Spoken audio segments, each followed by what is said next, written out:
Hello बच्चों, नमस्कार। स्वागत है आपके अपने यूट्यूब चैनल एग्रोटेक स्टडी में और मैं हूं अरविंद यादव। कैसे हैं आप लोग? उम्मीद करता हूं सभी छात्र बहुत अच्छे होंगे। रोज की तरह बच्चों आज फिर मैं एमपीपीएटी 2024 के लिए दुग्ध उत्पादन, कंप्लीट दुग्ध उत्पादन, जितना भी आपके दुग्ध उत्पादन से संबंधित प्रश्न आपके एग्जाम में बनते हैं, पूरे इस वीडियो में मैं लेकर हाजिर हूं बच्चों। वीडियो को अंत तक देखें जिससे आपके जितनी भी डाउट हैं, जितनी भी चीज़ें हैं, आपकी सभी क्लियर हो सकें। ठीक है बच्चों, आज के इस वीडियो में बहुत बेहतरीन मैंने तरीके से क्वेश्चनों को कलेक्ट किया है और इस हिसाब से आपको बताया है कि आपका एक भी क्वेश्चन दूध उत्पादन से बाहर नहीं जाना चाहिए। ठीक है ना? तो आप लोग देखें अच्छी प्रकार से। और बच्चों, एमपीपीटी की जिन छात्रों ने नोट्स लिए हैं उनसे बार बार यही कहना चाहूँगा, अच्छे से पढ़ें, मेहनत करते रहें और मेहनत में कोई कमी नहीं आना चाहिए।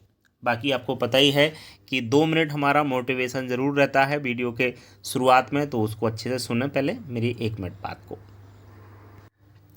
बहुत सारे बच्चे तो कहते होंगे कि सर रोज़ के रोज़ 1-2 मिनट ख़राब कर देते हैं और अपनी बस ज्ञान देते रहते हैं, इस प्रकार से बोलते होंगे। पर आपको मैं बता देना चाहता हूँ, बहुत सारे बच्चों जो डिमोटिवेटेड हो चुके हैं, फ्रस्ट्रेट हो चुके हैं, उनके लिए ये 1 या 2 मिनट इतनी बड़ी औषधि बन के तैयार होते हैं कि कहीं ना कहीं जो डिमोटिवेटेड हो चुके हैं, जो कुछ नहीं कर रहे हैं, उनके लिए अगर ये औषधि मिलती है 2 मिनट की, तो कहीं ना कहीं वो बहुत अच्छा कर पाते हैं अपनी लाइफ में। इसलिए मोटिवेशन बहुत ज़रूरी है और बहुत सारे बच्चे तो मोटिवेट रहते हैं। और जो लोग, क्योंकि एग्रीकल्चर में वही बच्चे आते हैं जो खासकर गांव से होते हैं, मध्यम वर्गीय परिवार से या गरीब परिवार से होते हैं, वही बच्चे एग्रीकल्चर डिपार्टमेंट्स में रहते हैं और वही आगे एग्रीकल्चर में जाना चाहते हैं। ठीक है ना? तो उनके लिए ज़्यादा मोटिवेशन की आवश्यकता नहीं है। क्यों नहीं है, मैं आपको इसलिए बताना चाहता हूँ भैया। मैं अपने आप को मध्यम वर्गीय परिवार में मानता हूँ और मैं भी उसी क्षेत्र से निकला हुआ हूँ। तो हमें मोटिवेशन की इसलिए ज़रूरत नहीं है क्योंकि हमें इससे ज़्यादा बड़ा मोटिवेशन ये है कि हम लोग ऐसे परिवेश में निवास करते हैं जहाँ सुविधाओं का आज भी अभाव है। यहाँ पे हम लोग जब देखते हैं अपने गांव को, अपने माता पिता को, जो खेतों में काम करके, मजदूरी करके, मेहनत करके अपना पेट भरते हैं, उनको कहीं ना कहीं अच्छा दिन दिखाने के लिए हमें क्या करना चाहिए, क्या नहीं करना चाहिए, इससे बड़ा मोटिवेशन हमारे लिए नहीं हो सकता है। समझ में आ रहा है कि नहीं आ रहा है? तो अपने लिए नहीं तो अपने माता पिता के लिए पढ़िए भैया, मेहनत करिए, जान लगा दीजिए, कोई कमी नहीं रहना चाहिए। और फिर भी आपको मोटिवेशन की ज़रूरत है तो मैं बिल्कुल आपके साथ खड़ा हूँ। पर डे आपको 1-2 बातें ज़रूर बताऊँगा जो आपकी ज़िंदगी में बहुत काम आएंगी। ठीक है ना?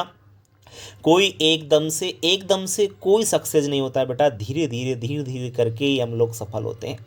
बस लगे रहिए, पीछे देखिए मत कि पीछे क्या हो रहा है, आगे बढ़ते चलिए, कदम से कदम मिलाए, एक दिन सफलता आपके कदमों में ज़रूर होगी। इसलिए एमपीपीएटी के जो छात्र तैयारी कर रहे हैं वो तो इस समय उनके लिए गोल्डन समय है और बस लगे रहें, सफलता 100% आपको मिलने वाली है। ठीक है? बहुत सारे बच्चे ये सोचते हैं कि एग्ज़ाम आएगा तभी आराम से नोट्स ले लेंगे या तभी कहीं से किताब से पढ़ लेंगे और सिलेक्शन हो जाएगा। आज तक का रिकॉर्ड है, कभी किसी का इस प्रकार से सिलेक्शन नहीं हुआ है। देखिए, कोई भी एग्ज़ाम लॉन्ग तैयारी मांगता है, एक बार में कोई चीज़ें याद नहीं होती हैं। बहुत सारे बच्चे इन वीडियो को एक बार में देख के बस फिर मतलब फ्री हो जाते होंगे, बोले वो देख लिया हो गया काम। नहीं, पढ़ने वाला बच्चा कम से कम 4-4 बार देखता है चीज़ों को। अगर वो लिख लेता है, नोट्स बना लेता है तो बहुत अच्छी बात है। यदि भाई नोट्स नहीं बनाता तो वीडियो से ही वो अपना पूरा मामला सेटल कर लेता है।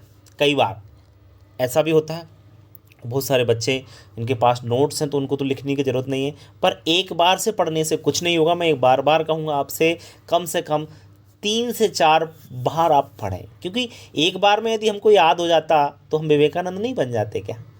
तो एक बार में किसी को याद नहीं होता, सबकी बुद्धि एक जैसी नहीं होती है। बहुत सारे बच्चे 2 बार में याद कर पाते हैं, बहुत सारे 4-5 बार में याद कर पाते हैं चीज़ों को। ठीक है ना? तो ये ना सोचें कि एक बार पढ़ लिया और काम हो गया ना। आप 3 बार 4 बार जितना आपका मन करे, जब तक आप चीज़ें अच्छे तरीके से आपको याद नहीं हो जाए तब तक आप छोड़ें नहीं। ठीक है ना? तो जब तक तोड़ेंगे नहीं तब तक छोड़ेंगे नहीं। ठीक है? तो लग जाइए और तोड़कर ही छोड़ना है हमको। क्लियर? कोई बच्चा यदि नोट्स लेना चाहता है हमसे तो मोबाइल नंबर नीचे दे रखे हैं, आप कांटेक्ट कर सकते हैं और MPPAT के नोट्स प्राप्त कर सकते हैं। इसके लिए हमने थोड़ा सा फीस रखा है, तो वो भी आप लोग का करके अपनी फीस दे करके और नोट्स प्राप्त कर लें। ठीक है, बाकी आपको यूट्यूब पे आपको इसी प्रकार से वीडियो मिलती रहेंगी, इनको आप अच्छे से समझें और आगे बढ़ते चलें। ठीक है, तो ज़्यादा लंबा वीडियो खिंच रहा है, बाकी हम शुरुआत कर लेते हैं।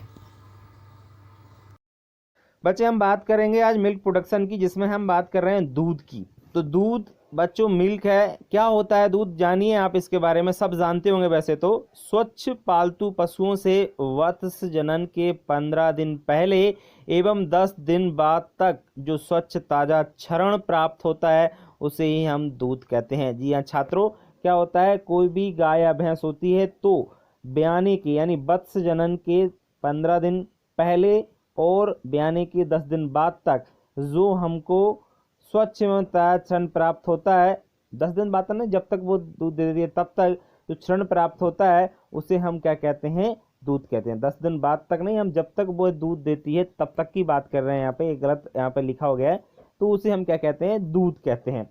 15 दिन पहले भी मिलने लगता है, वत्स जनन के 15 दिन पहले भी आपको दूध मिलने लगता है। ठीक है ना, ये ध्यान रखें। उसको कोई निकालता नहीं है जनरली, लेकिन अगर आप निकालना चाहो तो वह निकल सकता है।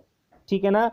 अब बात करते हैं हम आगे। मिल्क की डेफिनेशन सिंपल है, पूर्ण दूध में न्यूनतम 3 से 5% वसा तथा 8.5% उसमें बसा रहे ठोस पदार्थ पाया जाता है। मतलब ये है कि कंप्लीट जो मिल्क होता है, दूध होता है ना, दूध में 3 से लेकर 5% तक बसा होती है। एवरेज की बात कर रहे हैं, जैसे तो भैंस की में ज़्यादा होती है, थोड़ा गाय के में कम होती है, तो वो बात नहीं कर रहे। एवरेज 3 से 5% फैट होता है और 8.5% बसा रहे ठोस। इसका मतलब क्या है, बसा रहे ठोस का मतलब होता है कि जैसे आपको पता है दूध में 80 से 90% जल पाया जाता है और बाकी आपका ठोस पदार्थ रहता है, जिसमें आपकी जैसे हम बात करें बसा, प्रोटीन, खनिज लवण, कार्बोहाइड्रेट, ये सभी ठोस होते हैं।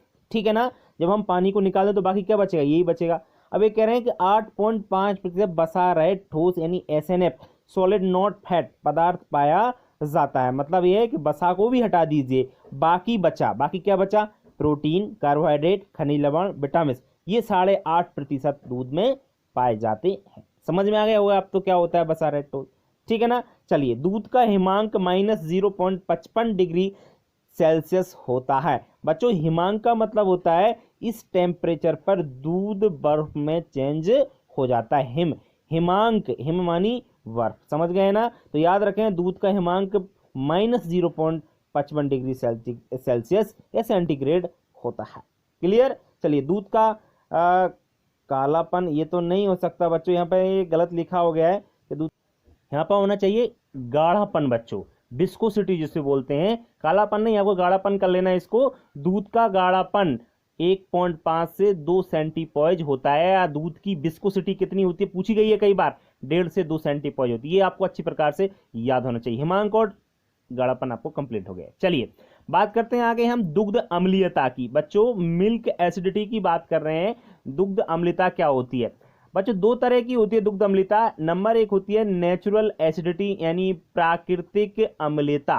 तो प्राकृतिक अम्लता जो होती है ना, यह होती है carbon dioxide, albumin, casein, citrate एवं फास्फोरस के कारण होती है। पहले तो हमें यह जानना पड़ेगा कि अम्लता क्या होती है। बच्चों क्या होता है प्राकृतिक अम्लता में, कि जैसे दूध होता है, दूध को हमने रख दिया जनरली निकाल करके, और मान के चलिए वो काफी समय तक रख रहा, काफी समय का मतलब है 7-8 घंटे रखा रहा, 10 घंटे रखा, तो दूध बाद में क्या होता है, खराब हो जाता है।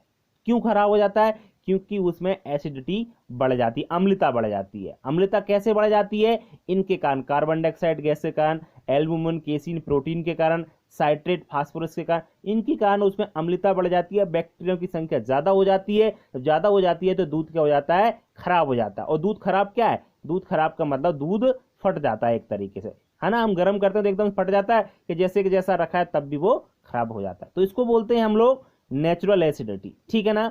दूसरा है डेवलप्ड एसिडिटी। ये क्या होती है, विकसित अम्लता बोलते हैं इसको। विकसित अम्लता होती है बच्चों, यह लैक्टोज के किण्वन के कारण होती है, और इसमें क्या होता है, लैक्टोज लैक्टिक अम्ल में बदल जाता है। जैसे आपने देखा हो कि दूध से दही बनना, ये क्या है, ये विकसित अम्लता है बच्चों। दूध से दही कैसे बनता है आपको मैंने कई बार बताया है कि जैसे दूध रखा और दूध में हमने जामन डाल दिया थोड़ा बहुत। जामन क्या होता है कि थोड़ा बहुत पहले का दही हो या मठा हो तो उसको हम लोग उसमें डाल देते हैं, तो जिससे किण्वन की क्रिया होती है। किण्वन की क्रिया में क्या होती है, मैंने आपको बताया कि दूध में लैक्टोज पाया जाता है। लैक्टोज मतलब कार्बोहाइड्रेट रहता है, जब उस पर जो बैक्टीरिया होते हैं वो कार्य करते हैं और उसको लैक्टिक अम्ल में बदल देते हैं, तो ये विकसित अम्लता होती है। तब भी दूध क्या होता है, तब भी दूध फटता है, तब भी दूध से दही बनता है, ठीक है ना। तो इसको बोलते हैं डेवलप्ड एसिडिटी। ये भी आपको तो समझ में आ गई होगी। चलिए, तो बच्चों दोनों आपको क्लियर हो गया होगा, दुग्ध अम्लता क्या होती है, नेचुरल एसिडिटी और डेवलप्ड एसिडिटी दोनों आपको क्लियर यहाँ पर हो गई होंगी। बढ़ते हैं आगे मिल्क कंपोजिशन की ओर। बच्चों मिल्क कंपोजिशन यानी दूध का संगठन की हम लोग यहाँ पे बात करेंगे कि दूध में क्या क्या पाया जाता है। सबसे पहले हम बात करेंगे बच्चों वसा की।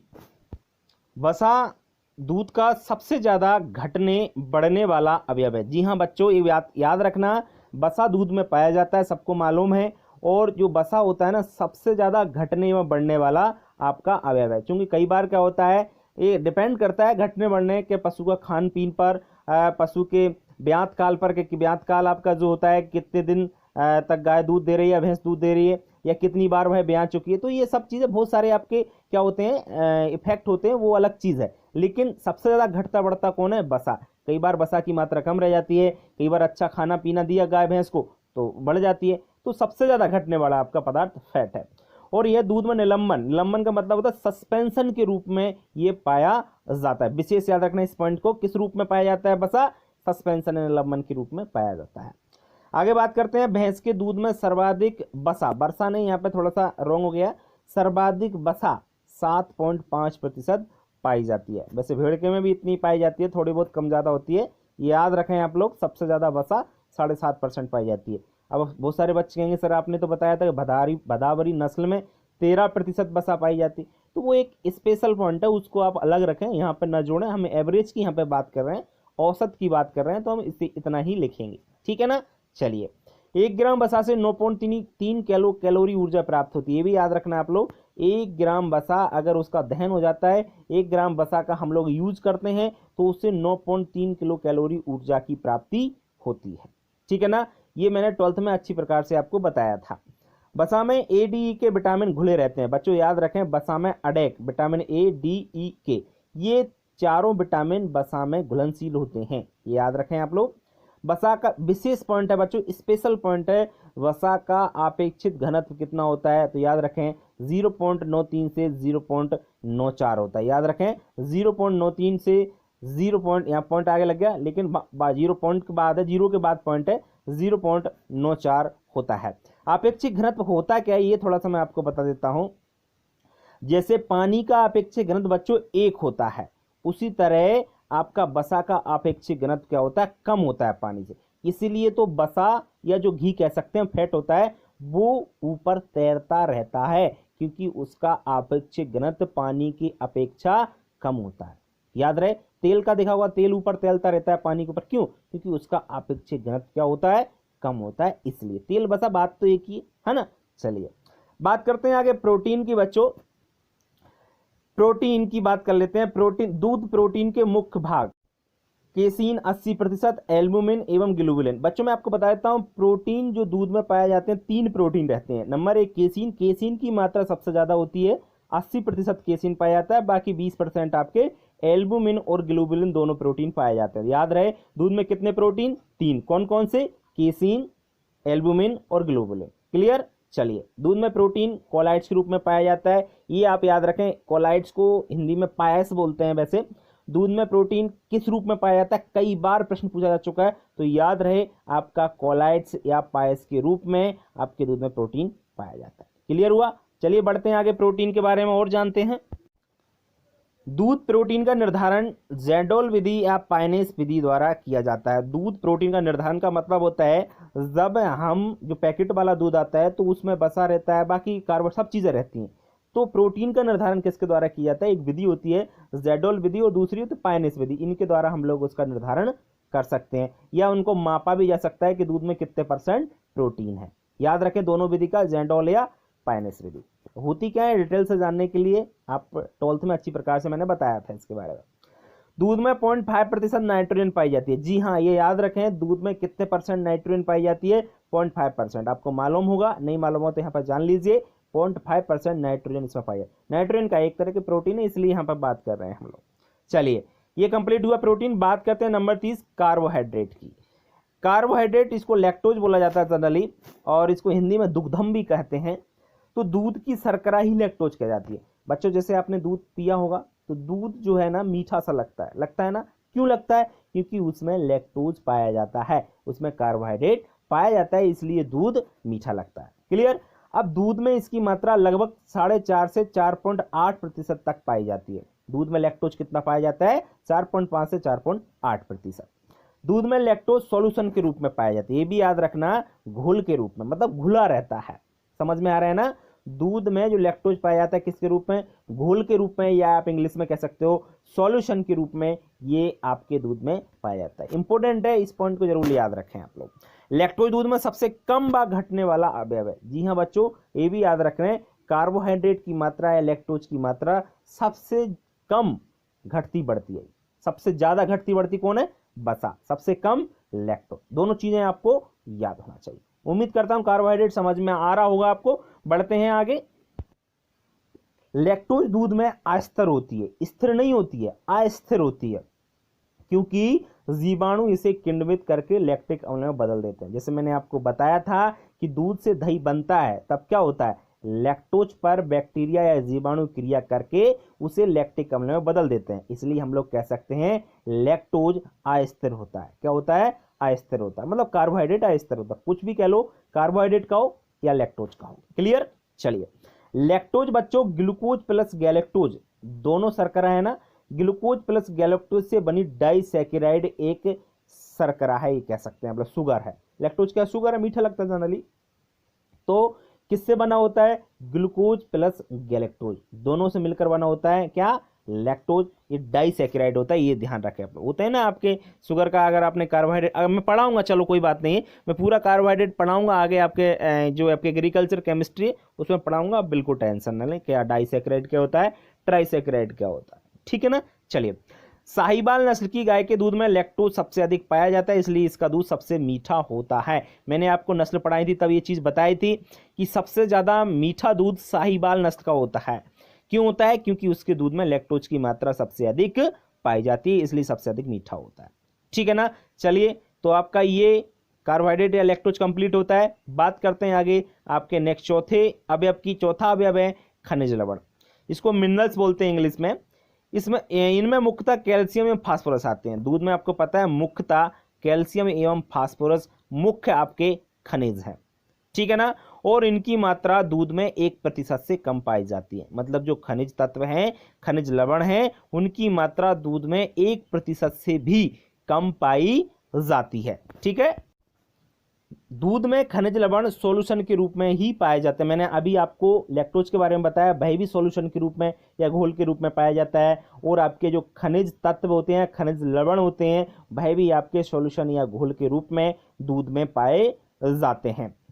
दूध में लोहा तत्व की कमी पाई जाती है। जी हाँ बच्चों, ध्यान रहे आपको विशेष। बच्चों मैं एक चीज बताता हूं, दूध को वैसे कंप्लीट फूड बोलते हैं, पूर्ण भोजन बोला जाता है।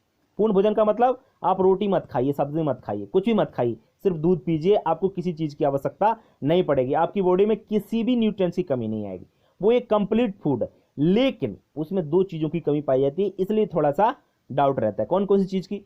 जैसे एक तो लोहा तत्व की मैं बता रहा हूं आपको, लोहा कम पाया जाता है। एक तो आयरन की कमी पाई जाती है, दूसरा रहता है आपकी विटामिन सी। इन दोनों चीजों की कमी पाई जाती है दूध में। बाकी जितना भी हम भोजन करते हैं, रोटी सब्जी जो भी खाते हैं ना, वो खा लो या दूध पी लो, एक ही बराबर है, ठीक है ना। तो ये दोनों चीजों को थोड़ा सा कम पाया जाता है। चलिए लास्ट आपकी बात करते हैं विटामिन की बच्चों। तो दूध में 2 प्रकार के विटामिन पाए जाते हैं। नंबर 1 वसा विलय विटामिन, मतलब जो वसा में घुल जाते हैं। एक तो विटामिन ए, डी, ई, के, ये 4 विटामिन है, ये तो वसा में घुल जाते हैं। और दूसरे होते हैं वसा अविलय विटामिन, जो वसा में नहीं घुलते हैं, पानी में घुलनशील होते हैं, जनरली जल विलय विटामिन कह सकते हैं इनको। ये होते हैं विटामिन बी और विटामिन सी। सी की मात्रा थोड़ी सी कम पाई जाती है, मतलब दूध में विटामिन सी कम पाया जाता है, ये थोड़ा सा आपको याद रखना है। और दूध में 80 से 90% जल पाया जाता है। सब जानते होंगे बच्चों 80 से 90% जल पाया जाता है। अब वैसे तो गाय के में 87% जल रहता है, भैंस के में 83% जल रहता है। सबका अलग अलग संगठन है, वो मैं आपको आगे बढ़ाऊंगा, वो कोई चिंता वाली बात नहीं है। अभी थोड़ा इतना जान लीजिए मोटा मोटा कि 80 से 90% इसमें क्या पाया जाता है, दूध में जल पाया जाता है। ठीक है ना। तो बाकी क्या पाया जाता है, बाकी यही सब वसा, कार्बोहाइड्रेट, प्रोटीन, खनिज लवण, ये सब पाए जाते हैं। ठीक है ना। चलिए, दूध में lipase, phosphatase, protease, lactase, amylase, ये एंजाइम पाए जाते हैं। ये भी आपको याद रखना है। इतने सारे एंजाइम के बारे में क्वेश्चन पूछा गया है, एक बार नहीं कई बार पूछा गया है जनरली, तो ये आप याद रखें कौन कौन से आपके एंजाइम इसमें पाए जाते हैं। तो दूध के जितने भी अवयव थे उनके बारे में डिटेल से मैंने आपको पूरी तरीके से पढ़ा दिया है। आपको कहीं भी कोई प्रॉब्लम आ रहा है तो आप हमसे कमेंट बॉक्स में पूछ सकते हो, या आप हमसे संपर्क करके या व्हाट्सएप पर भी आप प्रश्न पूछ सकते हो। तो बच्चों, वीडियो कैसा लगा? वीडियो अगर अच्छा लगता है तो वीडियो को लाइक करें और अपने दोस्तों को शेयर करना ना भूलें। शेयर जरूर कीजिए जिससे उनका भी भला हो सके। बच्चों, नए वीडियो के साथ कल फिर मिलते हैं, तब तक के लिए नमस्कार। बच्चों, सबसे पहले हम बात करेंगे पाश्चुरीकरण की, यानी पाश्चराइजेशन जिसको इंग्लिश में बोला जाता है। तो पाश्चराइजेशन देखिए आप लोग, पाश्चराइजेशन की उत्पत्ति लुईस पाश्चर ने की थी। बच्चों, एक वैज्ञानिक थे लुईस पाश्चर, लुईस पाश्चर ने पाश्चुरीकरण की उत्पत्ति की थी। इसके आप ये भी कह सकते हो पाश्चर, इंग्लिश में बोलते हैं पाश्चराइजेशन, तो पाश्चराइजेशन के फादर बोला जाता है लुईस पाश्चर को। ठीक है ना। पाश्चुरीकरण से दूध के 99% जीवाणु नष्ट हो जाते हैं। बच्चों, क्या होता है कि दूध को गर्म किया जाता है एक निश्चित समय पर, निश्चित तापमान पर, और उसमें जो जीवाणु होते हैं ना वो नष्ट हो जाते हैं 99%। सिर्फ 1% जीवाणु उसमें बचते हैं। कह सकते हैं जीवाणु सभी नष्ट हो जाते हैं, सिर्फ इसके स्पोर्स बचते हैं। स्पोर का मतलब होता है जीवाणु के बीज बचे रहते हैं। देखिए अब क्या होता है जनरली, पाश्चुरीकरण में दूध को एक निश्चित तापमान पर रखकर उसमें उपस्थित हानिकारक जीवाणु को निष्क्रिय कर दिया जाता है। बच्चों, जो हानिकारक जीवाणु होते हैं ओनली, ये बात आपको याद रखना है, हानिकारक जीवाणु को नष्ट करना ही पाश्चराइजेशन कहलाता है। ठीक है ना। और 99% जीवाणु मर जाते हैं, ये भी आपको याद रखना है। पाश्चुरीकरण से दूध में किण्वन की क्रिया नहीं होती और लंबे समय तक उसको सुरक्षित बना रहता है। जी हाँ बच्चों, जब वो क्योंकि दूध खराब क्यों होता है आपको पता होगा, दूध खराब इसलिए होता है क्योंकि उसकी अम्लता बढ़ जाती है। अम्लता कैसे बढ़ती है? जीवाणुओं द्वारा। जीवाणु कैसे बढ़ा देते हैं? जीवाणु उसको चेंज कर देते हैं, उसमें लैक्टिक अम्ल की मात्रा को बढ़ा देते हैं, जिससे दूध खराब हो जाता है। तो अगर दूध को हम पाश्चुरीकरण कर लें तो वो उसको लंबे समय तक हम उसको सुरक्षित रख सकते हैं, लंबे समय तक वो खराब नहीं होता है। बच्चों, पाश्चराइजेशन की दो विधियां होती हैं, पाश्चुरीकरण की दो विधियां होती हैं। नंबर एक हम बात करते हैं निम्न तापमान लंबे समय के लिए, यानी आपके लो टेम्परेचर लॉन्ग टाइम, इसको बोला जाता है इंग्लिश में। तो आपकी निम्न तापमान लंबे समय के लिए जो विधि है उसको समझिए अच्छी प्रकार से कि इस विधि को होल्डिंग विधि भी कहा जाता है। याद रहे आपको, इसका दूसरा नाम क्या है? LTLT मेथड का, लो टेम्परेचर लॉन्ग टाइम का है होल्डिंग मेथड। इस विधि में क्या होता है, दूध को 63 डिग्री सेल्सियस तापमान पर 30 मिनट तक गर्म करके उसे तुरंत ठंडा किया जाता है, उसे कहा जाता है आपका LTLT मेथड। याद रहे 63 की जगह कई बार 62.8 भी लिखा मिलता है, तो कंफ्यूज ना हो, बिल्कुल सही है वही भी। ठीक है ना। तो 63 डिग्री सेल्सियस तापमान पर 30 मिनट तक गर्म करना और उसे तुरंत फिर ठंडा करना, उसी क्रिया को क्या कहा जाता है? और ठंडा कितने टेम्परेचर पर? लगभग 10 डिग्री सेल्सियस तापमान पर उसको ठंडा किया जाता है। इसी क्रिया को LTLT मेथड कहा जाता है, low temperature long time. Next आपका सेकंड मेथड है बच्चों उच्च तापमान अल्पकाल विधि, यानी HTST method, high temperature short time. क्या बोलते हैं? High temperature short time. क्या होता है इस विधि में? इस विधि को बच्चों कॉन्टिन्यूअस विधि भी कहा जाता है, ये भी आप लोग याद रखें। इस विधि को क्या कहते हैं? कंटिन्यूअस विधि भी कहा जाता है। और इस विधि में दूध को 72 डिग्री सेल्सियस ताप पर 15 सेकंड तक गर्म करके फिर उसको ठंडा किया जाता है। जी छात्रों, तो आपको ये चीज़ समझ में आ गई होगी कि HTST मेथड क्या है। हाई टेम्परेचर रखा 72 डिग्री, समय कितना रखा? सिर्फ 15 सेकंड, तो इसको क्या नाम दे दिया? HTST method. तो दोनों चीज़ें आपको समझ में आ गई, दोनों विधि आपको क्लियर हो गई होंगी। चलिए बढ़ते हैं आगे। नेक्स्ट है निर्जमीकरण। निर्जमीकरण, इसको बच्चों इंग्लिश में स्टेरिलाइजेशन बोला जाता है। क्या बोलते हैं इसको? स्टरलाइजेशन। ध्यान रहे क्या होता है इस विधि में, इस विधि का प्रमुख उद्देश्य दूध में उपस्थित सभी हानिकारक एवं लाभदायक जीवाणुओं को नष्ट करना है। देखिए निर्जमीकरण और आपका पाश्चुरीकरण में सिर्फ यही अंतर है कि पाश्चुरीकरण में सिर्फ हम हानिकारक जीवाणुओं को मारते हैं, जबकि निर्जमीकरण में हानिकारक हो चाहे लाभदायक हो सभी जीवाणुओं को नष्ट किया जाता है। क्लियर। और करते क्या है कि इस विधि में दूध को 100 डिग्री सेल्सियस ताप पर 30 मिनट तक गर्म करके फिर उसको ठंडा किया जाता है और वही आपका निर्जमीकरण कहलाता है। समझ में आई ना आपको बात कि इस विधि में क्या करते हैं, ये 100 डिग्री टेम्परेचर पर दूध को रख देते हैं आधा घंटे तक, और आधा घंटे तक रखने के बाद उसे फिर ठंडा किया जाता है, उसे ही निर्जमीकरण कहा जाता है। इसमें एक बात आपको याद रखना है कि हानिकारक एवं लाभदायक दोनों तरह के बैक्टीरिया को इसमें नष्ट किया जाता है।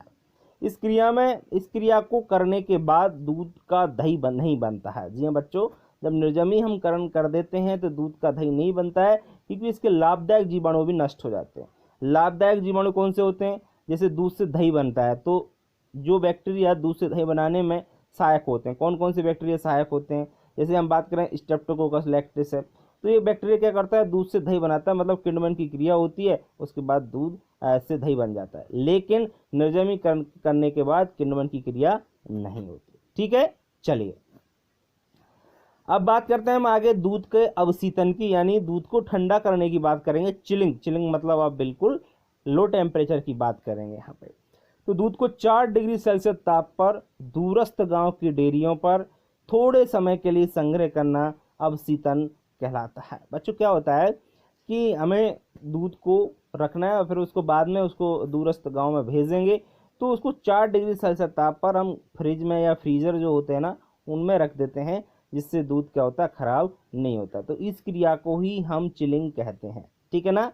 टेम्परेचर विशेष याद रखना सभी के, क्योंकि टेम्परेचर चाहे पाश्चुरीकरण का हो, चाहे आपका निर्जमीकरण का हो, चाहे चिलिंग का हो, तीनों का आपका टेम्परेचर विशेष याद होना चाहिए, क्योंकि कई बार ये प्रश्न आपके एग्जामों में पूछे गए हैं। क्लियर।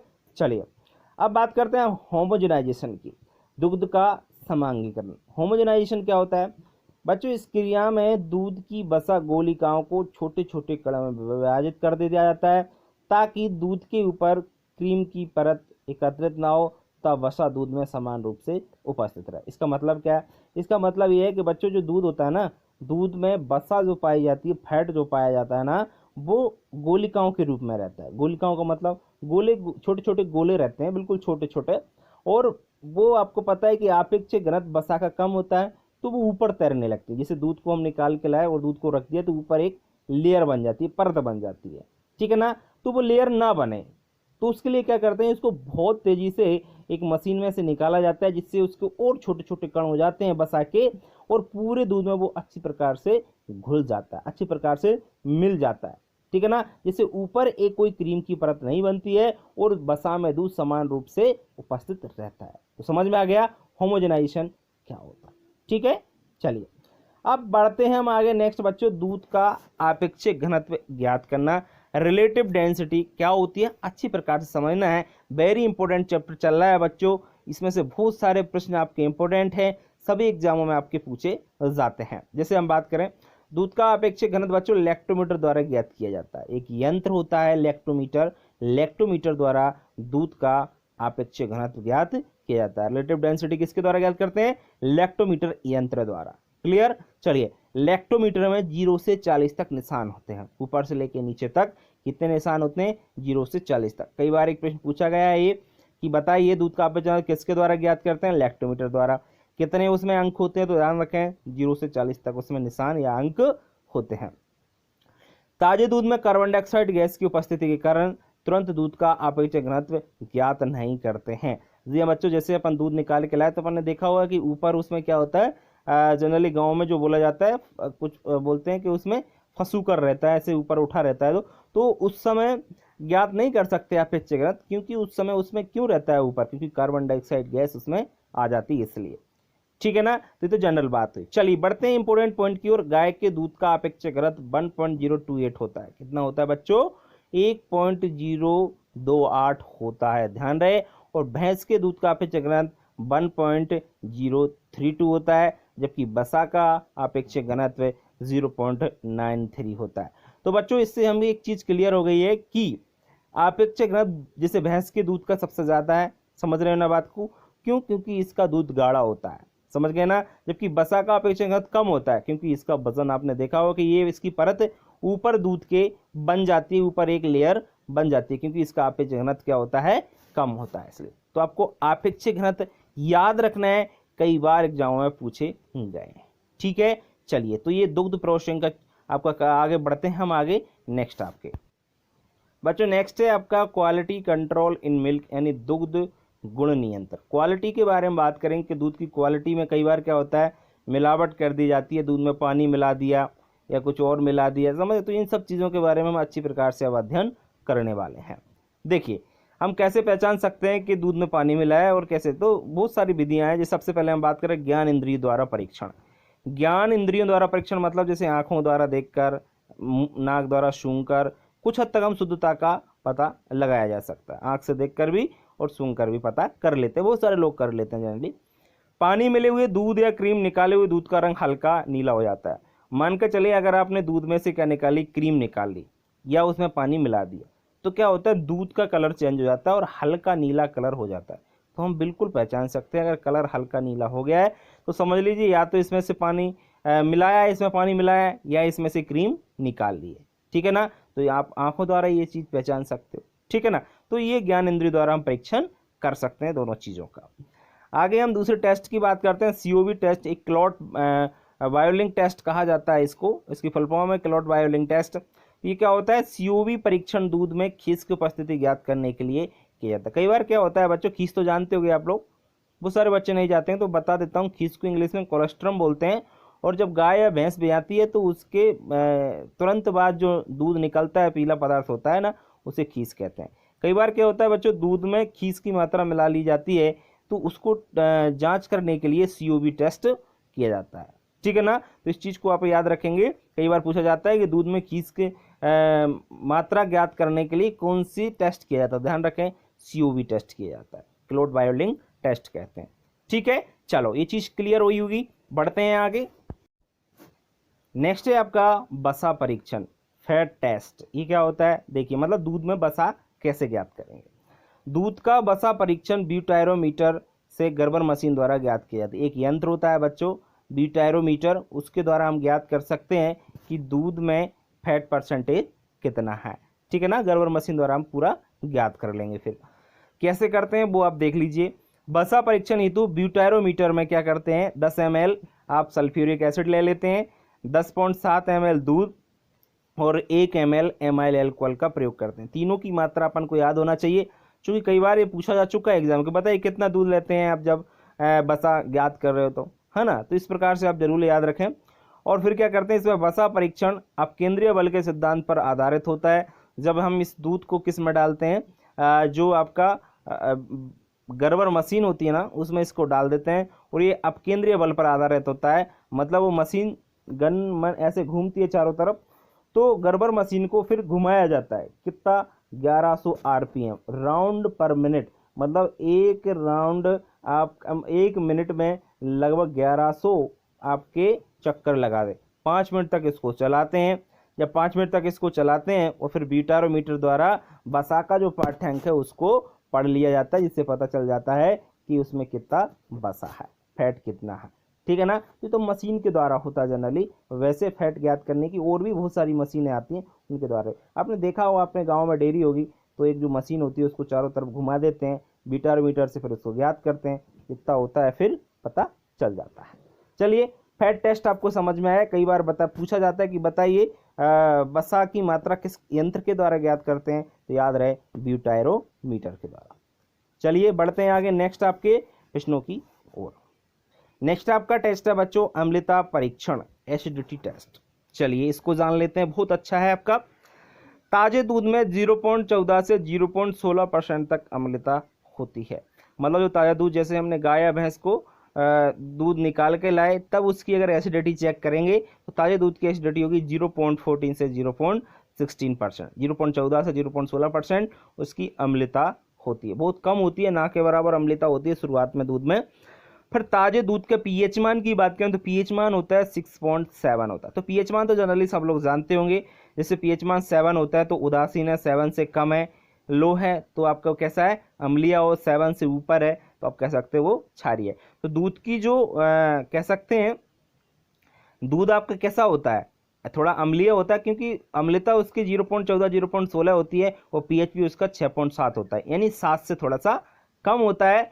तो आप कह सकते हैं दूध कैसा होता है अम्लीय। उसकी प्रकृति थोड़ी सी अम्लीय होती है, पूरी तरीके से नहीं कह सकते क्योंकि 3 पॉइंट की तो कमी है। अगर 7 होता तो उदासीन हो जाता, जनरली हम कह सकते हैं उदासीन भी उसको बोला जा सकता है। अम्लता परीक्षण कैसे करते हैं देखिए, सोडियम हाइड्रोक्साइड द्वारा ज्ञात करते हैं। और दूध की अम्लता ज्ञात करने के लिए एक प्लेट में 1 ml फ्लोप्थिलीन लेंगे। फ्लोप्थिलीन एक सूचक होता है, एक इंडिकेटर बोलते हैं उसको, और इसमें सोडियम हाइड्रोक्साइड मिला देंगे। फिर दूध का रंग गुलाबी हो जाता है और वहीं से फिर अम्लता हम उसको चेक कर लिया जाता है। तो ये विधि होती है अम्लता टेस्ट करने की कि दूध की अम्लता बढ़ती है। दूध खराब कैसे होता है, ऐसे ही होता है कि उसकी अम्लता बढ़ जाती है जब, ठीक है ना।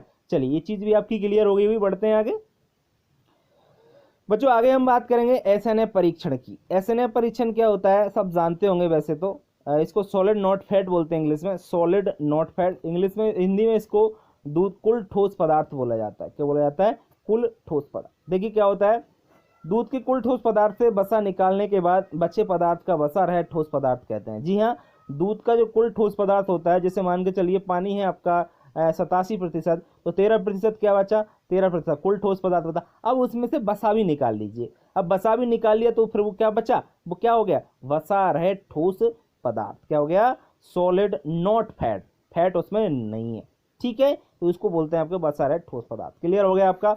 चलिए, दूध में पानी मिलाने पर वसा रहे ठोस पदार्थ कम हो जाता है। अगर दूध में हम पानी मिला दें तो जो एसएनएफ है उसकी मात्रा कम हो जाएगी। क्यों, क्योंकि मात्रा अपने पानी की ज़्यादा बढ़ा दी ना, तो वो अपने आप में क्या हो जाएगा, कम हो जाएगा। सिंपल सी बात है। जब दूध में सपरेटा मिला दें तो सपरेटा क्या होता है बच्चों, सपरेटा होता है वह दूध जिसमें से क्रीम निकाल ली हो। क्रीम निकालने के बाद बचा हुआ दूध सपरेटा दूध कहलाता है। सपरेटा दूध मिलाने या थोड़ी सी बसा निकालें, उसमें से हमने क्या निकाल ली, या तो क्रीम निकाल लें या उसमें सपरेटा दूध डाल लें, बात तो एक ही है। तो उसे बसा रहे ठोस पदार्थ में वृद्धि हो जाती है, बिल्कुल हो जाएगी बच्चों। उसमें क्या हो जाएगा, आपकी बसा रहे ठोस पदार्थ में वृद्धि हो जाएगी। क्यों, क्योंकि आपको पता है कि क्रीम निकाली, तो क्रीम क्या है, क्रीम क्या है, क्रीम एक बसा ही तो है, और बसा निकाल लेंगे, बाकी चीज उसमें डाल देंगे, तो आपको पता है उसमें क्या है, वही तो है, प्रोटीन कार्बोहाइड्रेट ये सब चीजें तो है ना, तो वही चीज है, ठीक है।